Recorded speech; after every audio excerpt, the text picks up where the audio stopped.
Welcome to ইউরিবিডি blog and tips. বিসমিল্লাহির রহমানির রহিম। ইসলামী মানায় হোসেন আল্লাহর রহমানির রহিম রহমতুল আলমিন আসসালাম। আজকের আলোচনা হচ্ছে পর্তুগালের লেটেস্ট এবং ব্রেকিং টপ নিউজ নিয়ে। সেটি হচ্ছে, আমি বলেছিলাম যে আগামীকাল থাকছে আর একটু বিস্তারিত এই বিষয়ে। কারণ এখানে এই যে ফরেনার্স ল ছিল সেটি কনস্টিটিউশনাল কোর্ট ও সাংবিধানিক আখ্যা দিয়েছে শুধুমাত্র লিমিটেড কয়েকটি ক্লজের উপরে।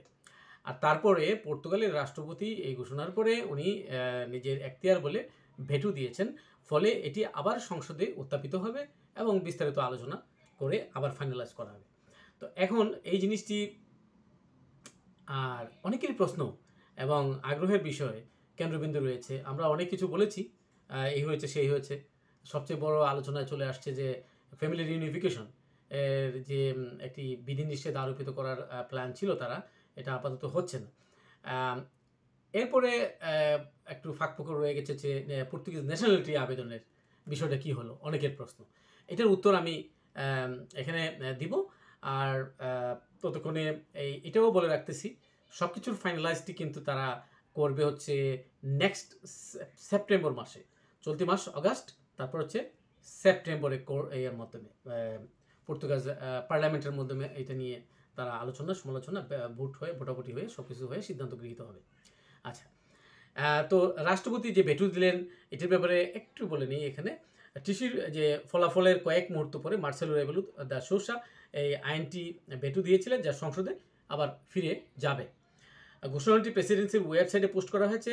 আর সাংবিধানিক আদালতের রায় অনুসরণ করে এখানে কূটনীতিকে 5টি বিধান খুঁজে পেয়েছে, যা সাংবিধানিকতার সাথে সাংঘর্ষিক। এই প্রতিরোধ করার জন্য, তদারকি করার জন্য রাষ্ট্রপতি বলেছে সংসদে এটি আবার আলোচনা যাবে, তাই ফিরিয়ে দেওয়া হয়েছে সংশোধনের জন্য। সংবিধানের 279 অনুচ্ছেদ 1 অনুসারে প্রবর্তিত না হয়ে প্রজাতন্ত্রের বিধানসভায় ফিরে যাবে সেটি, এবং 4 জুলাইয়ের আইন 23/2007 এই বিষয়ে। এবার আমরা আসি বিদেশিদের আইন বা ফরেনার্স ল বলে যে ব্যাপারটা, এখানে কয়টি কি পয়েন্ট দিয়ে আমি আলোচনা করব আর কি এখানে। তো বিদেশিদের আইন বিচারকরা কি সিদ্ধান্ত নিয়েছিলেন এবং অভিবাসীদের পরিস্থিতি কি হবে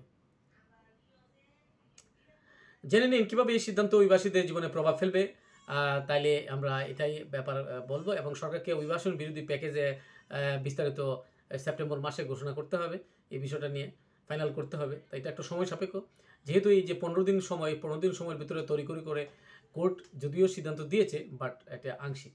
তো পূর্ণাঙ্গ এবং তারা মেজর সমস্যার সমাধানটা দিয়েছে অলরেডি, আমরা বুঝতে পেরেছি। আচ্ছা, শিরোনাম হচ্ছে যে কি পয়েন্ট নিয়ে আমি কথা বলবো এখন। বিদেশিদের আইন নিয়ে সাংবিধানিক আদালতের সিদ্ধান্ত কি প্রযোজ্য ছিল,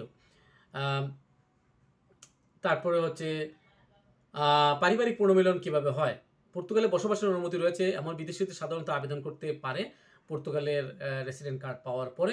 তারপর তারা তাদের নিজেদের স্বামী স্ত্রী একে অপরের, তারপর হচ্ছে সন্তান বাবা মা তাদেরকে আনতে পারে পর্তুগালে। এটাই ছিল। আর এটি এখন আদালত কর্তৃক ভেটো দেওয়া পরিবর্তনের জন্য পুনর্মিলন কেবল শুধুমাত্র পর্তুগালে কমপক্ষে 2 বছরের আইনি বাসস্থান সহ বিদেশিদের দ্বারা অনুরোধ করা যেতে পারে। মাঝখানে তারা বলছিল যে শুধুমাত্র যারা হাইলি কোয়ালিফাইড ক্যাটাগরিতে থাকবে তারাই মাত্র ফ্যামিলি আনতে পারবে দ্রুততার সাথে, খুব দ্রুতভাবে। আর অন্যদের ক্ষেত্রে 2 বছর বা 3 বছর থাকার পরে আনতে পারবে, এই ছিল। তো এটি আপাতত খোলাসা হয়ে গেছে, এটি আর থাকছে না। ঠিক আছে, এই বিধিনিষেধ আর থাকছে না। পর্তুগালে কি সত্যি পারিবারিক পুনর্মিলন ঘটছে যদি কেউ প্রশ্ন করে, তো এখানে দেখা যাচ্ছে পর্তুগালে শুধু পারিবারিক পুনর্মিলন না, এখানে এটা একটা ওপেন ইমিগ্রেশন রুট ছিল, যেটাতে মানুষ ভিজিট ভিসায় নিয়ে এসে এখানে বৈধ হতে পারতো, সেই সুযোগ ছিল। সেটা 2024 সালের 3রা জুনের পর থেকে আবার ক্লোজ করে দিয়েছে বর্তমানের পর্তুগিজ সরকার। এবং এখানে গোল্ডেন ভিসাধারীরা এখানে 50,000 ইউরো কমপক্ষে পর্তুগালে ইনভেস্ট করে বিনিয়োগের মাধ্যমে যোগ্যতা সম্পন্ন কর্মীদেরকে পরিবারের এই ফ্যামিলি রিউনিফিকেশনের আন্ডারে পর্তুগালে আনা যেত। এখানে একটা স্পেশালাইজড বা বিশেষ অধিকার দিয়েছিল পর্তুগাল সরকার। আর আরেকটি পয়েন্ট হচ্ছে পর্তুগালে কাজ করছেন ভিসাগুলো কেমন।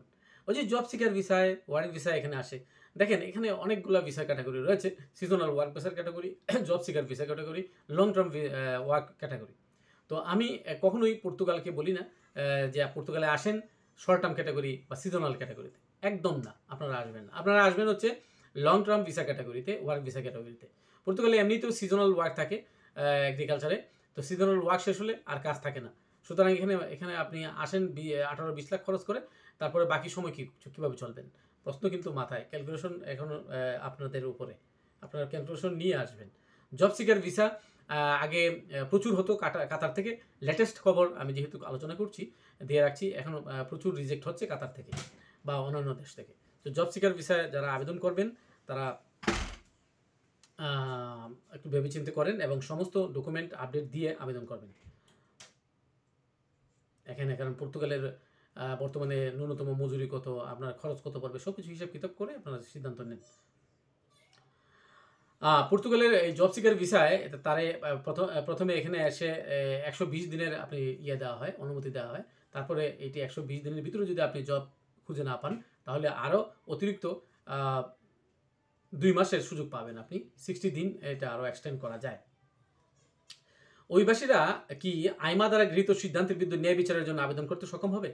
যদি এরকম প্রশ্ন কেউ করে, তাহলে আমি বলবো জি। এই নতুন যে সংবিধান কনস্টিটিউশনাল কোর্ট যেটি রায় দিয়েছে, এখানে এটি পজিটিভ বলেছে তারা। এটি মানুষের, যারা ইমিগ্রেন্ট, তাদের সাংবিধানিক অধিকার প্রশাসনিক এবং বিচারিকভাবে প্রতিদ্বন্দ্বিতা করে আপিল করা যেতে পারবে, আপিল করতে পারবে। যেমন বসবাসের অনুমতি প্রত্যাখ্যান করছে আইমা, সেক্ষেত্রে আপনার আপিল করার রাইট রয়েছে এবং আপিল করতে পারবেন। এটাই আপনার কনস্টিটিউশনাল কোর্ট বলেছে। অনেক সময় দেখা গেছে যে এটি স্থগিত করবে কিনা বা আইমার সাথে কোনো প্রবলেম হবে কিনা, না, কনস্টিটিউশনাল কোর্ট বলছে যে এটি প্রত্যেক আইমার যে রায় দিয়েছে, রিজেক্ট যদিও করে থাকে, আপনি রিজেক্টের বিরুদ্ধে আপিল করতে পারবেন আবার কোর্টের মাধ্যমে। ব্রাজিলিয়ান তিমুর পর্যটক হিসাবে বা সিপিএলপির পর্যটক হিসাবে পর্তুগালে প্রবেশ করতে পারবেন কি? এবং ইতিমধ্যে আপনি আপনার নিজেদের দেশে যদি এম্বাসি থাকে, কনসুলার অফিস থাকে, সেখানে আপনি আবেদন করে আসতে পারবেন কি? জি, আপনারা পারবেন। সিপিএলপি কান্ট্রির নাগরিকরা তাদের স্বদেশে আবেদন করে আসতে পারবে। তবে কন্ডিশন অত্যন্ত গুরুত্বপূর্ণ রয়েছে, সেটা হচ্ছে আপনার ব্যাংক স্টেটমেন্ট দেখাইতে হবে, ব্যাংক ব্যালেন্স সাফিসিয়েন্ট, অর্থাৎ পর্যাপ্ত ফাইন্যান্স বা অর্থ আপনার আছে, আপনি ভিসা হলে তারপরে আপনি পর্তুগালে প্রবেশ করতে পারবেন। এটা হলো পর্তুগিজ ভাষাভাষী নাগরিকদের জন্য এই বিষয়। প্রজাতন্ত্রের পরিষদের সমর্থন নিয়ে সরকার এই পদক্ষেপ নেওয়ার কি সম্ভাবনা আছে? কারণ দেখেন, এখন এই মাত্র 15-16 দিন কার্য দিবসের মধ্যে যেহেতু কনস্টিটিউশনাল কোর্ট অনুমোদন দিয়েছে, কাজেই প্রজাতন্ত্রের উপদেষ্টা সংস্থাগুলির কথা শুনেনি। যেমন আইন অনুসারে এটি সংসদীয় সমর্থন পেতে হবে। এখন পর্যন্ত আইন পাশ করার জন্য যেহেতু সংখ্যাগরিষ্ঠ ডেপুটি নেই পর্তুগিজ গভর্নমেন্টে, কাজেই এই জন্যই পার্লামেন্টে পাঠানো হচ্ছে। পর্তুগিজ রাষ্ট্রপতি এটা ভেটো দিয়ে আবার পাঠিয়েছেন। সেপ্টেম্বরের জন্য জাতীয়তা আইন পরিবর্তনের উপর ভোট কি? আমি প্রথমে বলে নিয়েছিলাম যে এটা সেপ্টেম্বরে জাতীয়তা আইনটির ব্যাপারে ফাইনালি পাকাপোক্ত করা হবে, আমরা এটাই ধারণা করতেছি। কিন্তু পাশাপাশি বিদেশিদের আইনে অসাংবিধানিকতা সম্পর্কে বিশেষজ্ঞদের সতর্কতা পর্তুগিজ সরকারের প্রস্তাবের বেশ কয়েকটি সমালোচনা করছে। প্রস্তাবিত পরিবর্তনগুলির মধ্যে একটি পর্তুগালে বসবাসের সময়সীমা বৃদ্ধি এবং পর্তুগিজ নাগরিকত্বের জন্য আবেদন করার জন্য করে। সিপিএলপির জন্য 5 বছর থেকে 7 বছর করা, আর যারা থার্ড কান্ট্রির নাগরিক রয়েছে তারা 5 বছর থেকে 10 বছর করতে চায়। সরকার এরকম যারা গুরুতর অপরাধ করে এমন বিদেশিদের কাছ থেকে পর্তুগিজ নাগরিকত্ব প্রত্যাহার করার ব্যাপারেও সেই অধিকার তারা চায়। এটাই ছিল নতুন ড্রাফট আইনে, ফরেনার ল এবং ইমিগ্রেশন লয়ে। জাতীয়তা 10 বছরের কম আগে মঞ্জুর করা হয়েছে, অর্থাৎ 5 বছর ছিল। তো এই বিষয়টি আপনার সেপ্টেম্বরে এই ব্যাপারটি নিয়ে আলোচনা বা খোলাসা করা হবে। তো আজকের এই যে ব্যাপারটি ছিল আমি মোটামুটি খোলাসা করেছি, কারণ সব খবর তো আর এখানে দেখবেন আলোচনায় সমালোচনায় আসে না। প্রথমে 2-1টা খবর সবাই প্রচার করে, কিন্তু মূল কথা কেউ বলে না। কারণ কেন বলেন না? কারণ ওরা নিজেরাও জানে না। আরেকটা জিনিস হচ্ছে আইন এইগুলো যেহেতু ইমিগ্রেশন ল এবং লিগ্যাল অ্যাফেয়ার্স, এই লিগ্যাল অ্যাফেয়ার্স এবং ইমিগ্রেশন রিলেটেড ল সাধারণত আমজনতা সবাই খুব স্টাডি না করতে পারলে বলা মুশকিল। আমি নিজেও আইন সলিসিটর না, ঠিক আছে, ইমিগ্রেশন লয়ারও না, বাট কথা হচ্ছে আমি তথ্য উপস্থাপন নিউজ শেয়ার করি এবং সবগুলার প্রতিবেদন ঘেঁটি আমি বলি। তো আমি এখন যে এই আলোচনাটি করলাম, বিশ্লেষণটি করলাম, সেটা হচ্ছে publicu.pt, publicu.pt, আর হচ্ছে dn.pt। পর্তুগালের অত্যন্ত ডায়েরিও দ্য নোটিসিয়াস, অত্যন্ত গুরুত্বপূর্ণ একটি ম্যাগাজিন, অনলাইন ডেইলি পোর্টাল। এখানে অনেকগুলো সরকারি ডিসিশনের খবর সবর এখানে আসে। তো যাই হোক, আপনারা যারা আলোচনা শুনলেন, অনেক সুখবর ইনশাল্লাহ সামনে আসবে, আর জানিয়ে দেব। ততক্ষণ শোনার জন্য, সাথে থাকার জন্য ধন্যবাদ। আল্লাহ হাফিজ। আসসালামু আলাইকুম।